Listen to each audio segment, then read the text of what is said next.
Is Attorney General THABO NYIRENDA SC. Welcome to the program. Thank you so much. First things first, congratulations. Thank you. What does it mean to be a senior counsel? Maybe in short, senior counsel is one that stands out as amongst the lawyers that's in Malawi as a declaration to the lawyers that have made tremendous contribution to the development of the law.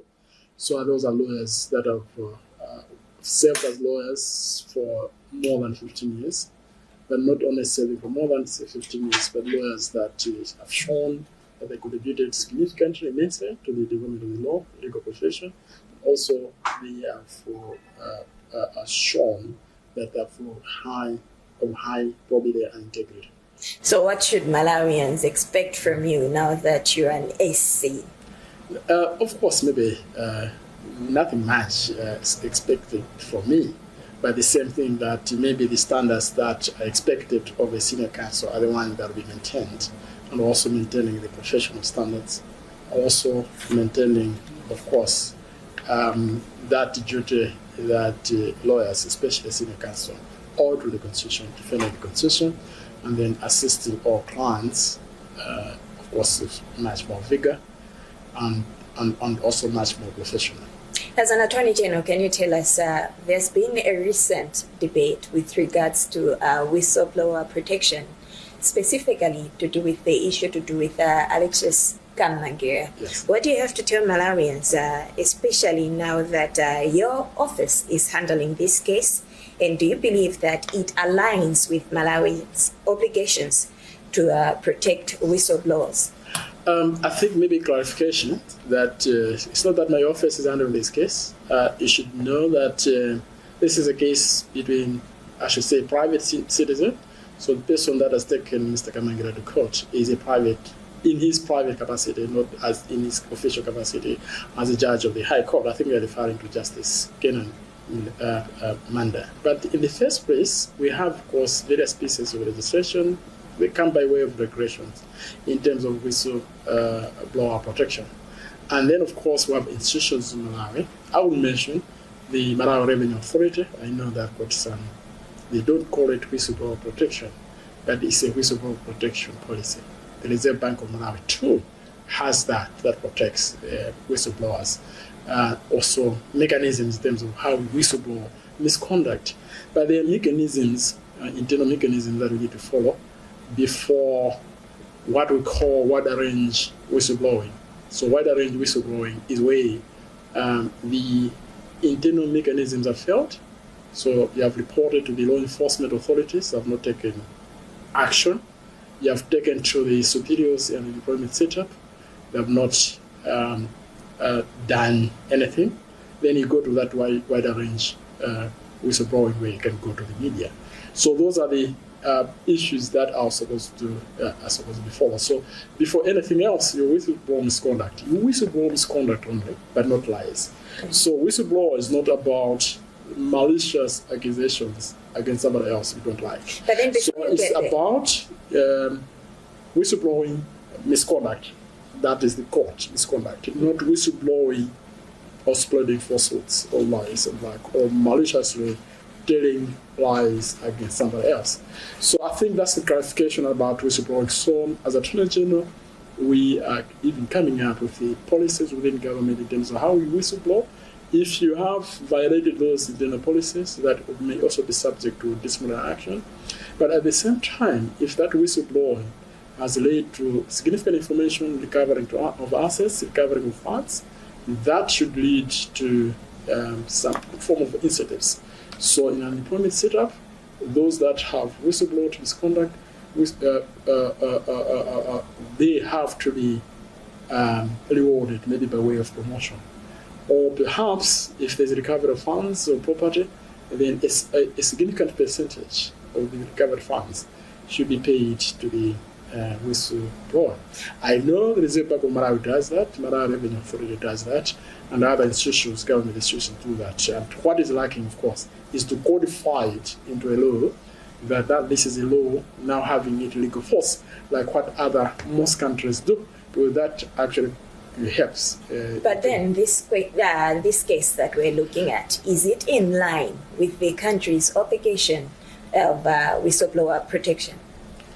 I think, as I said initially, we said a bit of a clarification that this is a case by a private citizen against a private citizen again.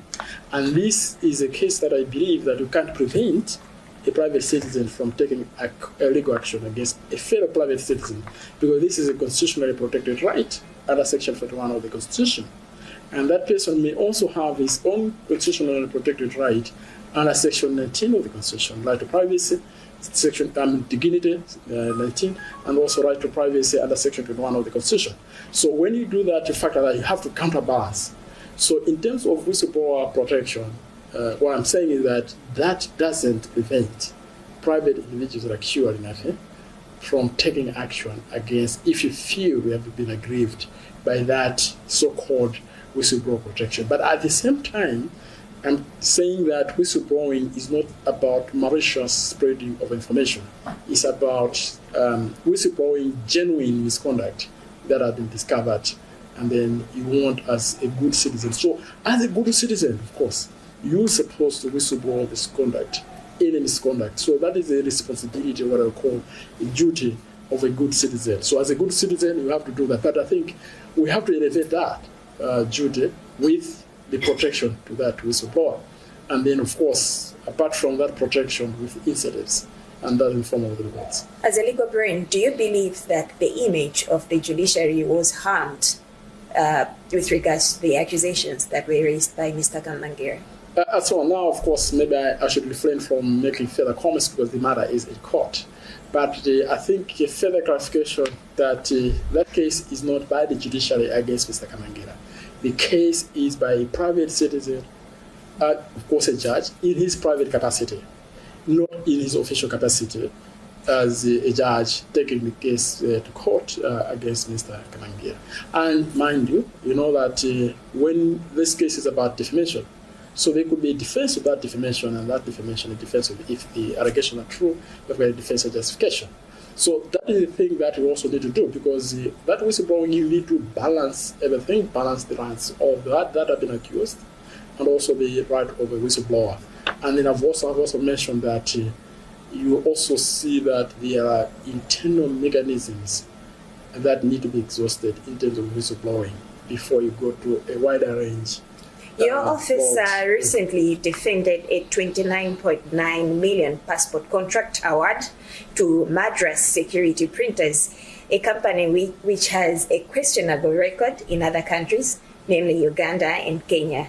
How do you respond to concerns that this decision would compromise security in Malawi? I think maybe also a clarification. So those procurement processes are handled by the responsible procuring entity, and that's the Ministry of Homeland Security. So I think it could be the Ministry of Homeland Security that might have defended that procurement. I think there could be so many considerations which I may not be aware of in awarding the contract to Madras Security. What role did your office play?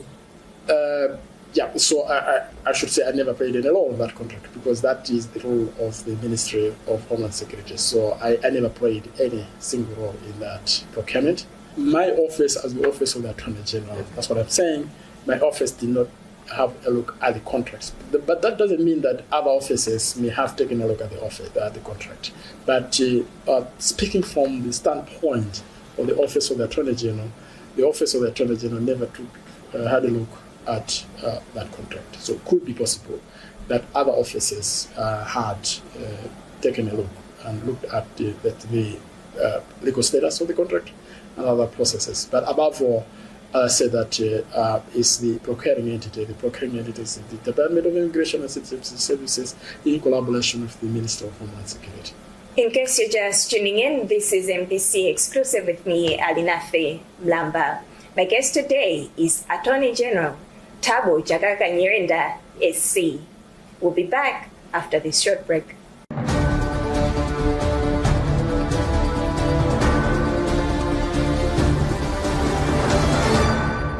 We're continuing with this edition of NBC Exclusive with me, Alinafe Mlamba. My guest today is Attorney General THABO NYIRENDA SC. All right, so AG, can you tell us, there have been concerns with regards to ownership of St. Andrews International High School and other schools. Can you tell us who exactly owns these schools? In short, the St. Andrews International High School is owned by government. But I should also extend further to the question, the answer to your question, that you're not only talking about St. Andrews International High School, you're also talking about St. Andrews Secondary School, International Primary School. You're not only talking about St. Andrews International Primary School, but you're also talking about Hillview Secondary School. Should also be talking about Bishop McCain's High School. Should also be talking about Sir Harry Johnston in Zomba, located in Zomba, primary school in Zomba. So we're talking about 4. So these are called designated, the schools under the designated schools board. And these are schools that were constructed by government. And these are schools whose leasehold owner is the Malawi government. Yeah? And I think maybe to also look at that, you may have held or seen me in court in terms of the battle of ownership of St. Andrews Primary School. And this is to do with now I think if you look at that, well, that's very unfair to Malawians because these are schools that are owned by government. So up to 1999, government had full control. So in real sense, government is the legal owner of those schools. But in reality, what is happening is that private individuals are managing those schools and are actually getting profits. How did we end up here? I think what I will say that in terms of when this started in 1999, because it looks like there was a scheme to get those schools from government, and some government officials, unfortunately, were involved, senior government officials were involved. And that's how we lost it. And that day, I think as well, as I was working on those schools, I did discover that Bishop Mackenzie, even though these purport to be owned by some private individuals, but some Asian fraudulently transferred the land in his name. This Asian is well-known Asian, and I think we'll be taking action in court to rectify the registration of the title of that land back to government. So now, what is happening as well is that all primary schools, secondary schools, those that own those schools, they are supposed by law to do 3 or 4 things. Number 1, they're supposed to pay land rent. Number 2, they're supposed to pay city rates. So land rent and city rates. That's number 2. Number 3, they're supposed to pay Tiveta levy, a levy to Tiveta. Number 4, they're supposed to be paying tax, like income tax, and making a profit. Now, these schools, when Tiveta goes to these schools, and the ones that are managing, I've said, unlawfully, illegally those schools, they say we cannot pay Tiveta levy because we're government owned. I think even the also court judgments, Tiveta went to court, St. Andrews High School said that we're government owned, so we can't pay Tiveta levy. Yeah? These schools, when the Malawi Revenue Authority goes there to collect taxes, they say, no, we can't pay tax. Government cannot pay tax to itself. And they're not paying land rent, they're not paying city rates, So they are government owned. So it's very, very, very unfair to Malawians, so many hundreds of thousands of Malawians that own schools. They are paying all this. But these schools, fees can be as high as 8 million per term. And then, of course, expatriates, 2 years ago, their salaries, of course, that's an unfairness, of course, in that. The unfairness came in because you see that this person, because he's a white person, is getting 9 million kwacha salary per month. But when this person is studied at Chancellor College, they are giving that person 900,000. Look at that disparity. But this person is teaching mathematics. 1 + 1 is 2. And teaching physics. Physics is physics. Whether taught by an Asian, an Indian, or a white person, is physics, is chemistry, and black. So those unfairness, those disparities and black. So looking at it, that government should have full control. So the designated schools board order requires the Minister of Education